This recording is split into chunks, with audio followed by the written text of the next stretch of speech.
this show called American History 101, and this followed Bloodlines about a year later. And what the installation was about, and it was Sophia Louisa Works, that was my rep and the organization that I supported the installation. So it was, American History 101 was to revisit America's history and to, as a part of Bloodlines, talking about our family lineage and how we're interrelated because of, you know, our American legacy and slavery and so forth.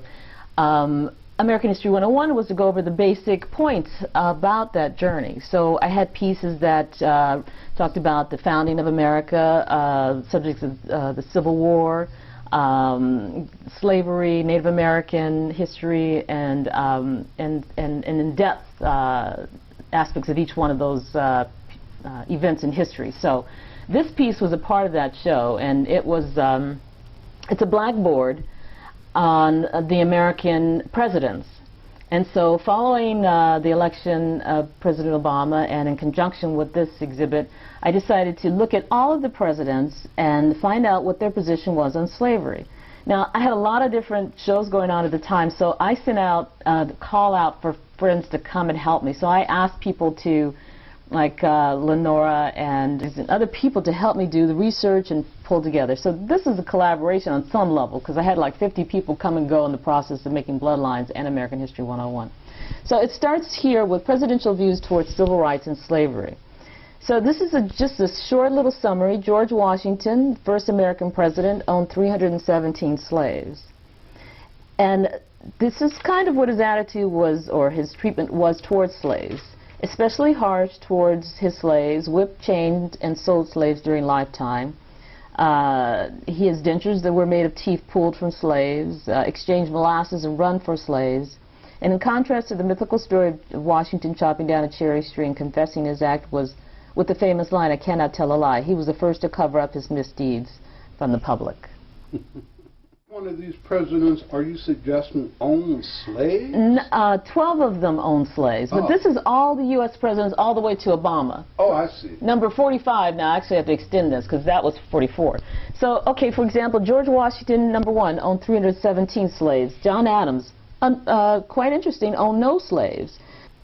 If he owned no slaves, he was definitely not in total acceptance of slavery, because what, as you see here, following the slaves, following presidents owned this. So Thomas Jefferson, so John Adams, number 2, owned no slaves.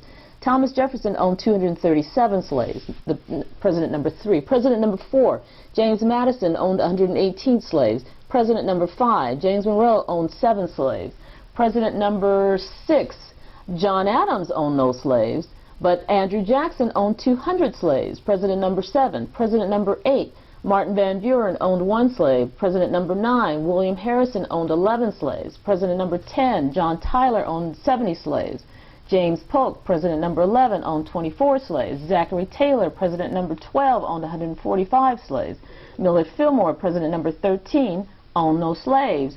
Franklin Pierson owned no slaves, but James Buchanan, president number 15, owned 2 slaves.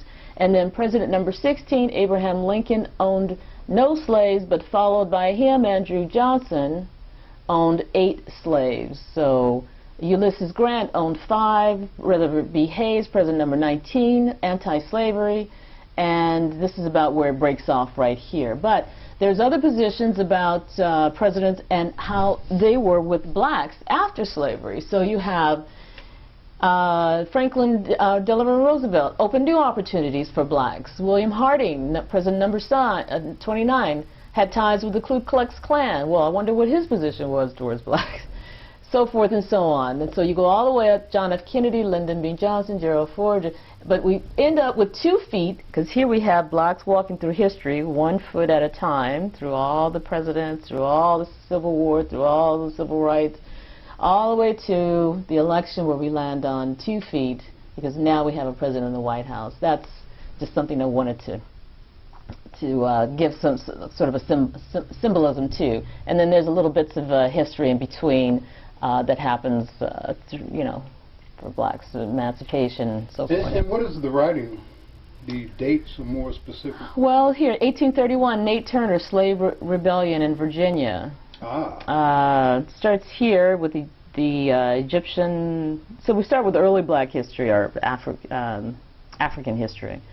But we have 1793, Eli Whitney cotton gin and revitalizes southern plantation economy and so forth. Civil War, 1861 and 1865, right around here. Emancipation, 1863, 1865. And then, so these, Dred Scott, 1857. So these are major events, 1900, Harlem Renaissance, etc., etc.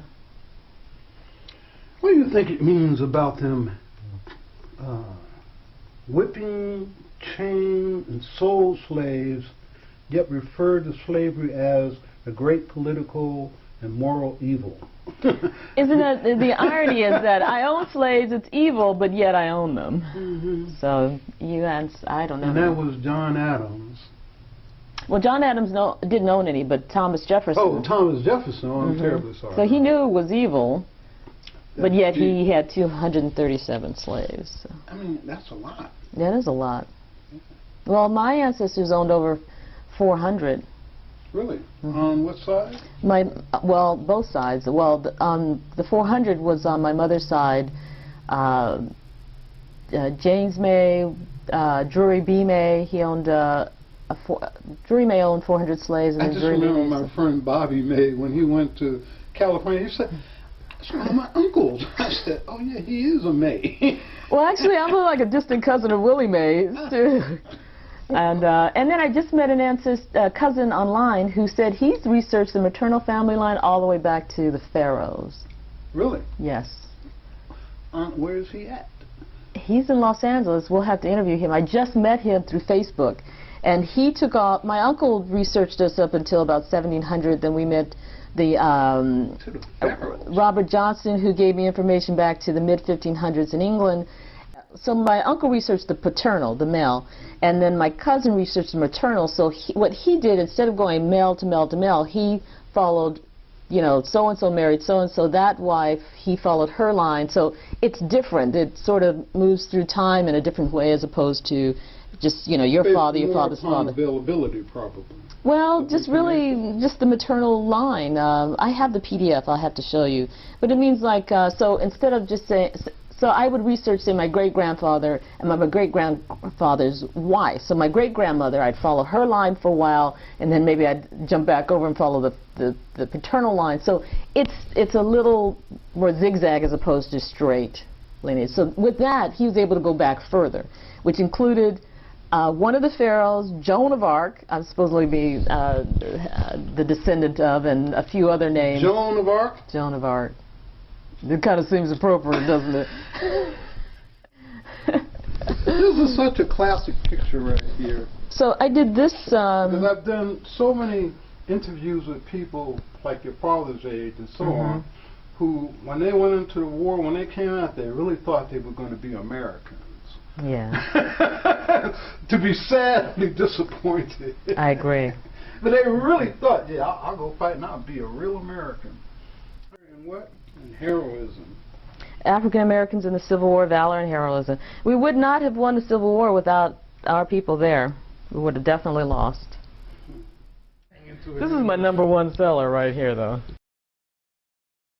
Well, I made the first one prior to the election of Obama because it's significant. Even before he won, it was significant that he was running and that he had a great chance of winning. So it's called Trailblazers, and there's a lot of African American trailblazers, and this is not to say that any of the others are any less important. I just started with these three men, Frederick Douglass, Dr. King, and Obama, and their quotes, because the narratives of each one of these men have been inspirational in our journey.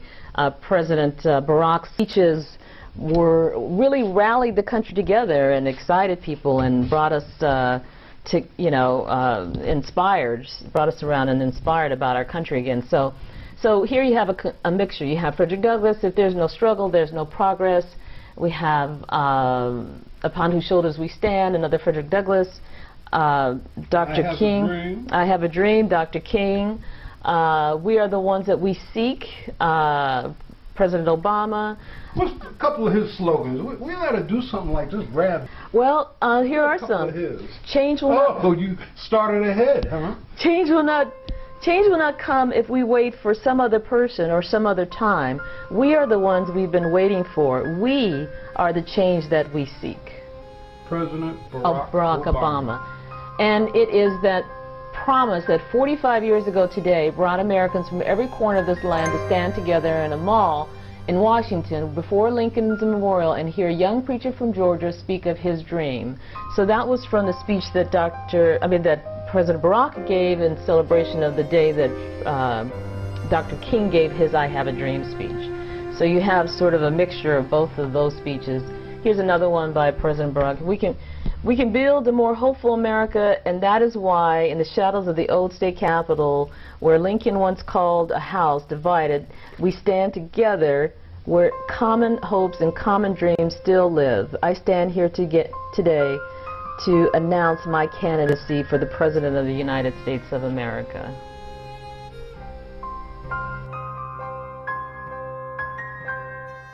So, this is what? Are these people that you know? No, this is Renty. This is a famous image of a slave, but it's abstracted. Here you can see, this is what he looks like normally right here. That's him without being distorted. Oh, that is different. What's his name?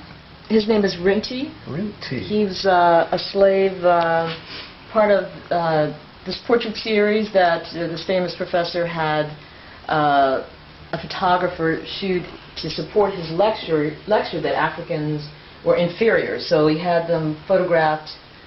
This is his daughter here. That's Delia. Is it? Yeah, I gave her Cool. the face. This is such a fantastic look to me. Somebody I know, or in my blood, was experiencing this. Absolutely. Look at this one. This is like what it really looked like. Yes, yes. I just can't even. I just overlaid I it. figured there's a store somewhere in a slave area where somebody's selling this stuff. You know? They have it in some museums. Like, yeah, this is the latest one. His daughter. So here she is straight on. Ah. That's her without the distortion, and this is her in profile. We the people. And that's her. And then normally I have And her name? Oh, she's just his that's daughter. Delia. Oh, this is Delia. Yeah, so I matched her up with that story that I read about this, the slave Delia. You told me there were two Yes. Delias? Huh? Yes, but it was just coincidence that they are both. Oh, from Delia Garlick's story. So here, this is right here are the words from her story. I never see my brothers and sisters except William. Then you pick up a stove, wood, and flails it against my head. So those are her words. Wow, this is great right here. And this? So again, Delia's words. So she started the whole thing, the whole installation. I mean, the whole idea. See, a real farmer. Her last name Garlick. Garlic. So I just started scribbling in here, but this wall was from the original slave cabin that was at C.C.H. Pounder. So you have Sarah Gudger's story. Here, Sarah Gudger says, I'm about 2 miles from Old Fort on the old Mogotten Road, and she's had life. Just work and work and work. I never known it nothing but work. My boss, he was old man Andy Hemphill. He had a large plantation in the valley. Plenty of everything. All kind of stock, hogs, corns, mules, and horses. And even Marse Andy died, I go live with his son, William Hemphill. No, I never know what it was like to rest. I just work all the time from morning till late at night. I had to do everything they want to do outside. Work in the field, chop wood, hoe corn till sometime I feels like my back sorely break. I done everything except split rolls or rails. You know, they split rails back in them days. Well, I never did split no rails.